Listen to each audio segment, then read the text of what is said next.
တဲ့ကျဲအသေးမြင့်ချက်ကဘာလို့ဒီလောက်စားကောင်းရတာလဲတဲ့ကဲကျွန်မဘလို့စားကောင်းအောင်ချက်တယ်လဲဆိုတာကိုလိုက်ပါကြည့်ရှုပေးပါအောင်ရှင်ကျဲအသေးမြင့်လေးတွေကိုရေသေးချဆေးထားလိုက်မယ်ပြီးရင်တော့အခုလိုခက်သေးသေးလေးတွေလှီးထားပေးလိုက်ပါမယ်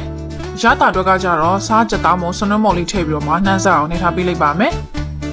ကဲဟင်းအနှစ်လေးတွေဂျင်းချက်သွန်ဖြူနီစနွမော်အယောင်တမော်လေးကိုညံ့နေအောင်ထောင်းထားပေးလိုက်ပါမယ်ကဲဒါဆိုရင်တော့ကျွန်တော်တို့စချက်လိုက်ရအောင်ရှင်ရဲတဲ့ကိုစီထည့်ပါမယ်စီပူလာပြီဆိုရင်တော့ခုနကထောင်းထားတာလေးတွေကိုစီတက်ထားလိုက်ပါမယ်စီတက်ထားတဲ့အနံလေးလည်းမွေးလာပြီဆိုရင်တော့အနှစ်လေးပိုရသွားအောင်ခရမ်းချင်သီးလေးတွေထည့်မယ်ခရမ်းချင်သီးလေးတွေဣသွားအောင်ရှင်နွေးလေးနဲ့ငယ်ထည့်ပြီးတော့မှတည်ထားပေးလိုက်ပါမယ်ထည့်ထားတဲ့ခရမ်းချင်သီးလေးတွေဣပြီးတော့မှအခုလိုအနှစ်လေးရလာပြီဆိုရင်တော့ကြက်တဲမြစ်လေးတွေထည့်လိုက်ပါမယ်နှစ်အရသာလေးအတွက်ငပြားကြီးလေးအနဲ့ငယ်လိုက်လိုက်ပါတယ်ကြက်တဲမြစ်ကိုမညီဘူးဆိုရင်ကျမတို့အခုလိုမျိုးနာနာလေးလုံးထားပေးရပါမယ်အခုလိုမျိုးစီလေးပြန်လာပြီဆိုရင်တော့ရင်နွေးလေးလိုတလောက်ထည့်ပြီးတော့မှတည်ထားပေးလိုက်ပါမယ်ကြက်တဲမြစ်လေးတွေချက်ပြီးတော့မှရေလေးခါစားပြလာပြီဆိုရင်တော့ငရုတ်သီးစိမ့်လေးကြိတ်ထည့်လိုက်ပါမယ်နောက်ဆုံးမှာမဆလာလေးအုပ်လိုက်မယ်ဆိုရင်တော့တအိမ်လုံးဟတ်ထီသွားစီမယ်ကျမတို့ရဲ့ကြက်အသေးမြအဆက်ချက်လေးအားစားလို့ရပါပြီရှင်အဆုံးထိကြည့်ရှုပေးလို့ကျေးဇူးပါရှင်